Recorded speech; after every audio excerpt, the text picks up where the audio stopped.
Hi guys, I'm Manu and welcome to another episode of Sweet Money. And today I've got a wonderful guest. I'm really excited about this episode. It's a little different from our everyday spiel of me talking and you listening. So without further ado, my good friend, Jacqueline Baker. Hello, how are you? I'm very well. How are you, Jacqueline? I'm great. I'm so excited to chat with you. Likewise, I haven't spoken to you in a while. It's been what? Close to a year? Yeah, Yeah, we met a year ago. Time flies. I know. So what you been up to? A lot of work, so no complaints on my end. Recently launched a podcast, so I'm loving that. It's super fun. Will this be on the podcast? Yeah. What? All right. I know. I do my best behavior. My first podcast, guys. Yeah. Yeah. That's awesome. So work is good. Oh, it's amazing. I'm so happy. I have the best team. I have the best clients. Life is good, my friend. Awesome. Yeah. Has the recession impacted you in any way? No, honestly, no. Like things have been very, very good. I feel like every month I'm like looking at my statements and I'm like, let's try to get a little bit higher.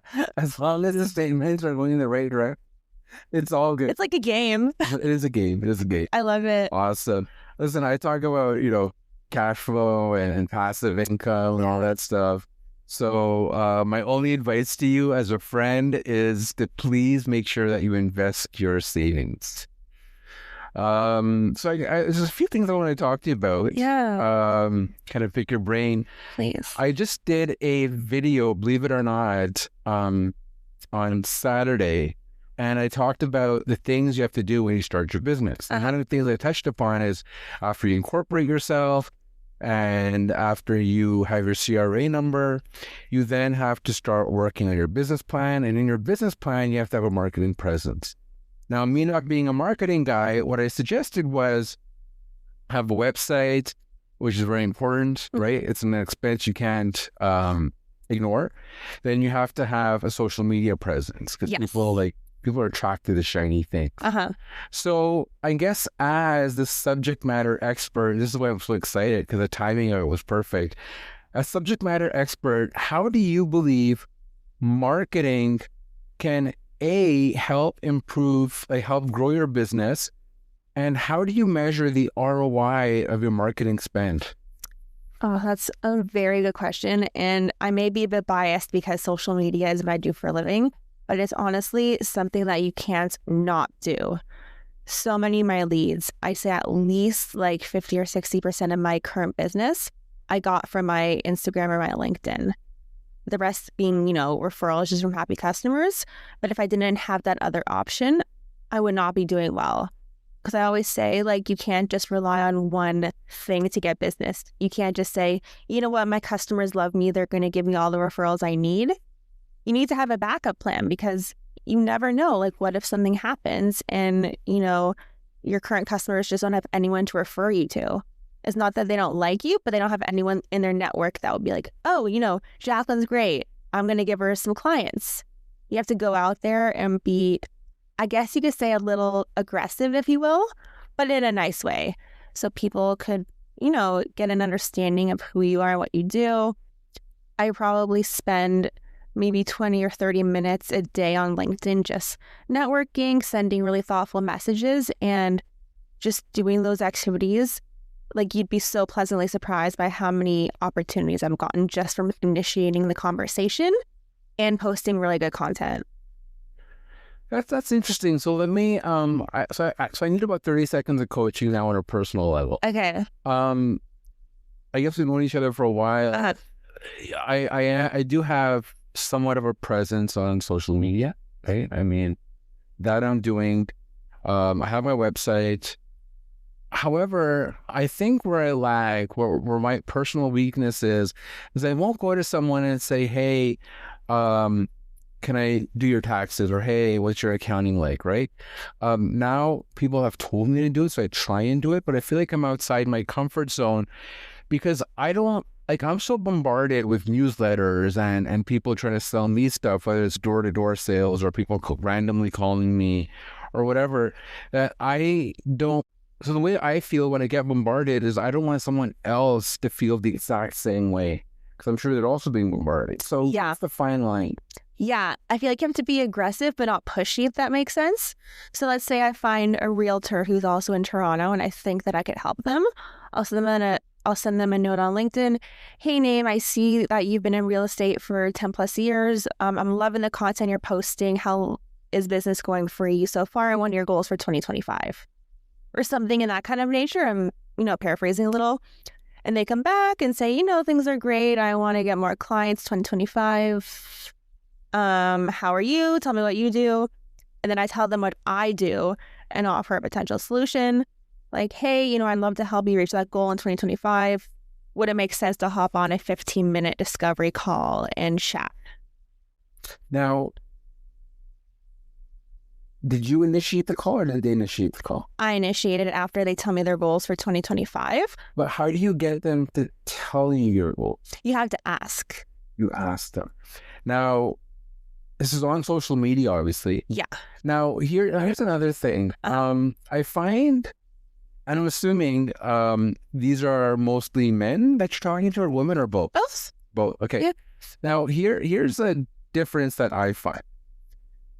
Women are a little reluctant to speak or engage in conversation with men because certain guys can get creepy and stuff. Right? Like, let's just call it a spade, okay? So a lot of women have learned their lessons the hard way. And I don't want to be perceived as that guy, right? Even though my interest could be very genuine or my question could be very genuine, I don't want to be perceived as that guy. So I shy away from that.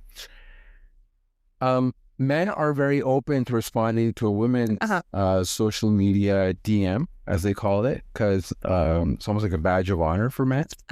And women are very open to speaking with other women. I find they kind of support each other. Yo, sister, I got your back, yes. Right? So, but they have this like camaraderie going on. Yeah. Women in entrepreneurship and all these groups, right? So do you believe it's easier for women versus men to approach people on social media for business? That's a very good question. I feel like it's hard for me to answer that because, I am a woman, so I've never been in that situation personally. I've just heard experiences from my other clients who are men who have mentioned it. But of course, because I'm not them, I'm not in their shoes, I don't know the whole story. I feel like when you do make your pitch or conversation, you just have to be super professional, very nice. Don't say anything quote unquote inappropriate. Right. And just know that this is a business conversation. Yeah, like you were very professional. Of course. But I shy away because I don't want them to just perceive that I have a different motive. Get it? It's my block in my head. And it's something maybe I have to just get over. But have you ever thought of this is fantastic information. So have you ever thought of diversifying into coaching people how to sell? Yeah, so I do some general like social media / marketing coaching right now. It's not so much like sales focused, but it's more like how to properly run your Instagram, your LinkedIn, your blog, etc. And I sit down with them and I guide them through the process. Like, hey, if you want to get 10,000 followers, you have to do X, Y, and Z. Got it. And coming back to one of my original questions is, how do you measure the ROI on your marketing spend? That's another amazing question. You really just have to look at your analytics and see where your customers are coming from. Because, on your Google Analytics or whatever third-party tool you use, you can easily see like, okay, 20 people this month came from LinkedIn, but last month only 10 people came. What did we do differently? Is this worth it? Is it not worth it? What am I spending on ads and what am I getting back from the ads? You really just have to look at your numbers and not let it slip. Because if you're not paying attention, it's easy to not even notice. Now, for coming back to my video that I just launched recently, how does a new entrepreneur who's coming from the corporate world, following their passion, how do they know who's a good digital marketing person and who isn't a good digital marketing person? So many good questions today. That's what I do. I love it. So another thing I constantly say to friends, clients, family is that the amount of followers and likes you have does not result in how good you are at what you do. Because it's so easy to just have like engagement groups or buy followers and stuff like that. That could kind of mask things, if you will. I'm not sure if you know what I'm saying. I know I got a vent now for 30 seconds. Please go ahead. This is my therapy session. Okay. So, as an accountant, as a CPA, as a finance guy who's been around money, like not my money, accounting other people's money, unfortunately for me, I guess. Because when I see other YouTubers, I'm not going to name their names. You can go find them on your own. They put out these videos to draw attention. Yeah. But the advice is so bad. And then what happens is, because the advice is so bad and it's so off the grain, that other YouTubers start following that same pattern because people are just curious, like, what is this all about? Yeah. This new shiny thing. And then when enough people start saying the wrong thing, the common public will start believing this is the gospel truth. For example, there's this very popular YouTuber who's also got a podcast. He says, do not buy a house. And it's the worst advice you can give to anyone. Like, not owning your own assets is the absolute worst advice. Yeah. This guy went viral. And because he went viral, dozens of other finance, quote unquote, finance YouTubers started saying the exact same thing. And I always tell people is, when you watch these YouTube videos, see what their credentials are. Like, if someone who has no marketing experience is making marketing podcasts and YouTubes, do you want to believe that person, right? So I don't know how you feel about that. Like, I agree. The mic to you right now. Yeah. Like, when it comes to finding someone you trust, I definitely feel like it's all about the consultation. So I give free initial consultations to see if we're a good fit. Because I don't want a client to pay me, I don't know, $100 for a 30-minute conversation to find out they're just not an ideal client because what they want, I can't give them. And they're just throwing their money away. Like, I just don't think that's fair, at least like today. So just have a conversation with whoever you want to potentially work with and see if like the vibes mesh or if you feel like they understand you. You know what? I say the exact same thing. And my verbiage that I use is, whether you work with me or not, it doesn't matter. Whoever you work with, make sure you feel comfortable with it. So using the word vibe, which is exactly the same thing. So I'm 100% with you. It's who you feel comfortable with. Same with even contractors, right? Yeah. And the prices vary. A project, one guy might quote 20,000, one guy might quote 20,000, or 10,000 or 20,000. And it's who do I feel comfortable with? Right? Yeah. Like, just a random example. I've had tons of people message me or want to have calls, and we hop on the call and they say, hey, you know what? I want a brochure. I want a business card. I want a flyer. And that's not a service I offer, but it's very understandable how they could look at like the umbrella of marketing and just assume it's like, oh, she does marketing. She probably does flyers. I'm going to see if that's a good fit. But, I don't do that. I'm happy to give you a name of a friend who does. Now, let me ask you this. So let's just say you hand out your brochure, you have that conversation. Let's take it a step further. Have you ever been ghosted by these individuals? Like someone who wanted to work with you and then ghosts you? Yes. Yeah, so it happens because more often than not, they just change their mind or they find someone else at a better rate, or maybe their family member wants to step in. It happens. It's nothing like that I did wrong, because obviously we didn't even start the initiative, so they don't know that like I wouldn't be quote unquote good enough, You see, now it happens to me as well. Happens. But what bothers me is that you and I are professionals. Our time is our currency. So if we give 30 minutes to someone to explain to them the process and what it entails, and for them to not even come back and say, hey, thanks, but I want to go to someone else, like you said, or whatever. Do you feel they owe you that? Or do you think I'm just being really sensitive? I totally, And be honest. No, I see both sides, because sometimes people genuinely, honestly, it just slips their mind and they don't even remember. Or they're like, oh, I'm going to email Jacqueline tomorrow and tell her that I'm not going to move forward with her, and they just forget.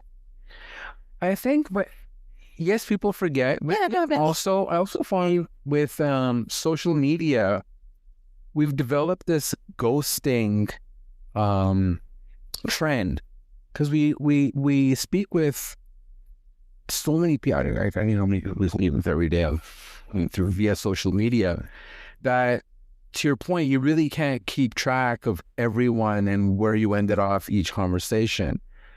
And I think this also bleeds into other aspects of life too. Like I find even in dating, when I was dating before I got married, ghosting was so common. Then I came in the business world, my own business, and I noticed the same trend was happening. So I thought, I used to think it's a dating thing, but it's a human thing, right? I don't know. It's still, I think, very old school. I'm still not used to it. I know. In my opinion, I'm just like, it's nothing that I did because I didn't even give them any work. So how could they know that I wouldn't do a good job because there's no proof to back it up, you know?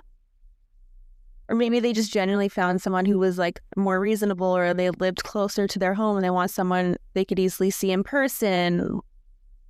Like that's a big factor too. Yeah. Because I do get that if you want to be close to who you're working with, so you could have coffees or whatever. Yes. I get that, yeah. And I also believe like people are so stressed that they're just kind of mired in their own issues, right? So thinking about my feelings is probably not high on the list. Yeah. So please take care of my feelings. Because I'll tell you the truth, I've had other companies pitch me for services that I was actually interested in. And I had the call and they were selling me something. And I just had like not a good feeling. I was like, I don't like this. This is not for me. No, thank you. And I just said, thank you. I'll keep you in mind, blah, blah, blah. And I just don't initiate conversation, but they don't follow up with me. Right. If they send me an email saying, hey, Jocelyn, I had a great time chatting. Would you be interested in being my client? I would say, no, thank you, but I appreciate you. Something like that. But they don't follow up. So why should I go out of my way to message them and say I'm not interested? Yeah, you know what I mean? It's funny. If I feel like you're talking directly to me, because I've done that a few times, where I go to a networking event, I meet someone, we exchange cards, and then they have my card and I have their card, and I don't reach out to them. It's like, well, they have my card too. I don't want to be intrusive, so if they need my services, they'll call me, and I think that's wrong, and I think it's impacted me negatively. Yeah. They're probably thinking, oh, that Manu guy is such a loser. He didn't call me back or email me or whatever, right? So maybe I'm to blame here. But again, people are so busy, and when you go to these events, you get 25 plus cards. It's so hard to remember like who's who. But I find of the 25, only 2 or 3 conversations are memorable. Yeah, no, just an example. Yeah. I went to a networking event last week, 2 weeks ago. And Scott, did you go to this one? No, it was like a smaller, more casual event. Okay. And I think I left with like 30 cards. Wow. And it was very overwhelming.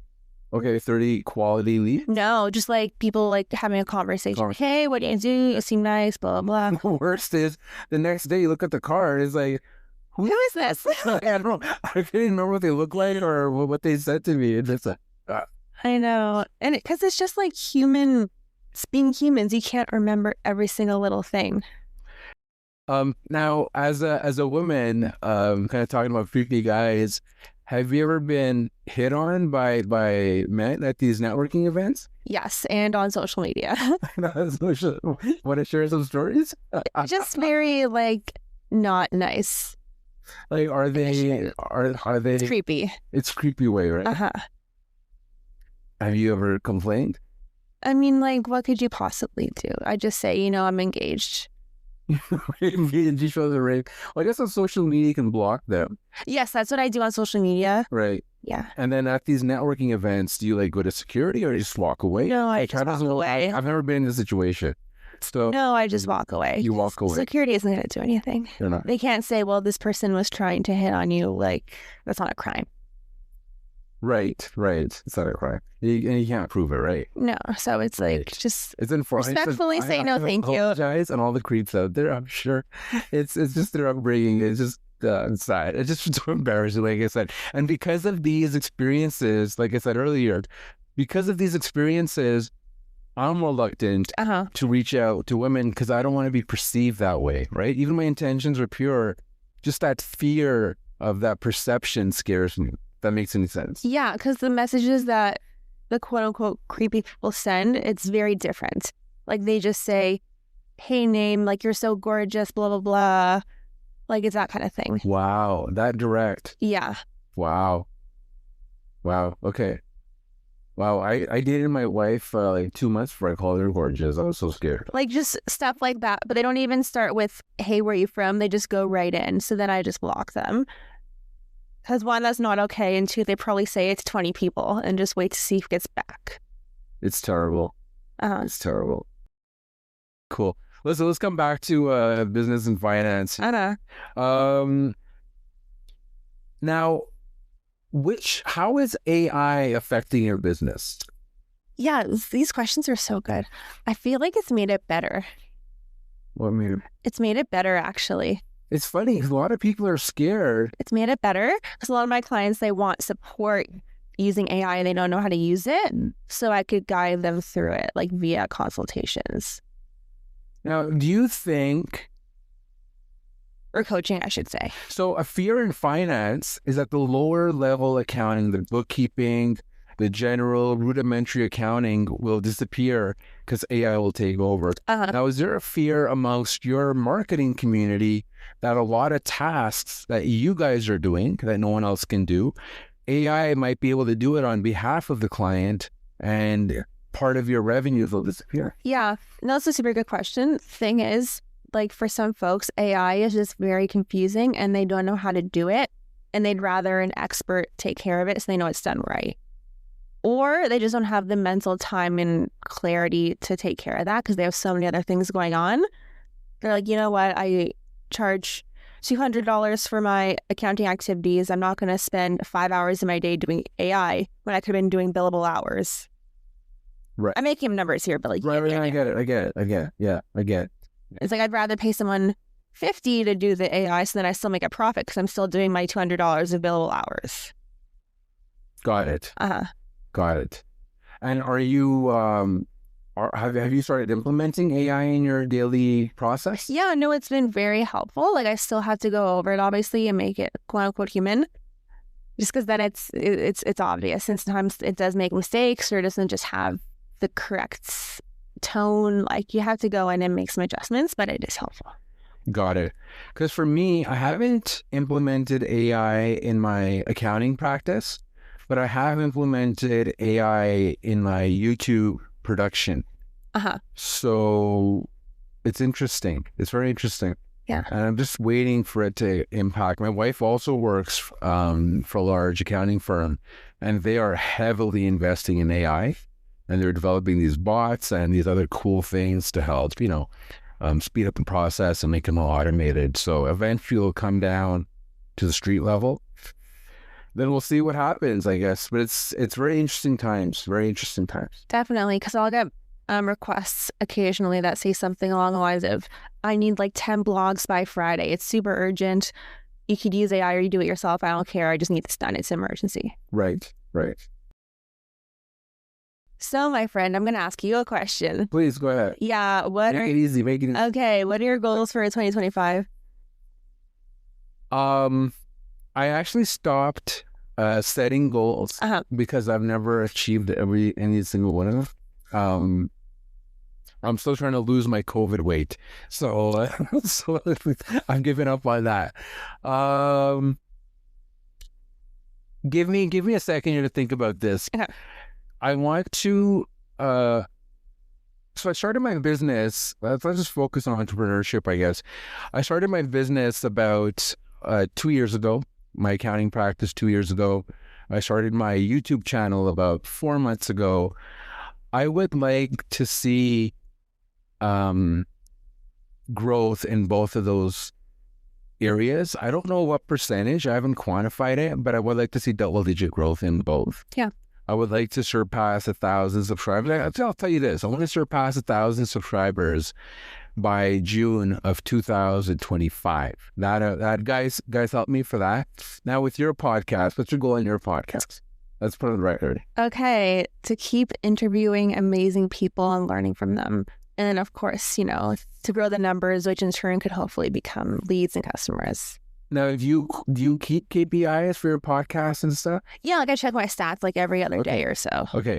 So what kind of growth would you like to see in your podcast? I feel like at least like double, I think would be a good. Double, okay. By December of next year or June? Like, how do you see this growth? Yeah, I'd say, in 6 months. 6 months? Nice. Yeah, because I think right now I'm sitting at 400 subscribers. Okay. So if I can hit 1,000, I think it's very doable. I would be super happy. That's my goal. Yeah. And then in terms of my accounting practice, my biggest challenge, I'm not going to lie to you, is finding good staff. Guys, there's a real shortage in accounting. If people want to pursue the profession, do it. There's a lot of jobs out there. Our growth is stunted because we can't find the right people. We have to say no to certain engagements because we can't find the right people to help support us. Yeah. So, what's your biggest challenge in your work? And then how will you overcome that in 2025? Let me think about that. What's my biggest challenge? I feel like setting reasonable expectations would be a good answer. Sometimes clients will want insane, I want triple my sales in the first month. Really? Sometimes that happens. If sales are 0, it's easy, right? Yeah, they just want things very fast and very intense. And I always remind them it's a process. It takes time. We have to be patient. We can't expect the world and above in a month. It may take 3 to 6 months to see very good results. So I guess that's your complaint. Let me share my complaint is same thing happens. Clients show up and say, you know what? I don't want to pay any taxes. Or if I do their tax returns, they say, how come taxes are so high? Listen, it's kind of like you, right? You have to play within the framework and you can't control who comes to your door and who doesn't and how you close leads, right? Yeah. I don't make guarantees ever because I never want to make up a story and lie just to get a client to sign a contract because that's not fair. It's not fair. And I can't tell the future and I can't guarantee the campaign will be above and beyond. Of course, I'm going to do everything I can to get there. But if I'm foreseeing circumstances happen, I'm not going to go in and make a promise. Can we both agree honesty is the best policy? Yes, honesty is the best policy. Awesome. So on that note, I wish you nothing but the best for 2025. Yes.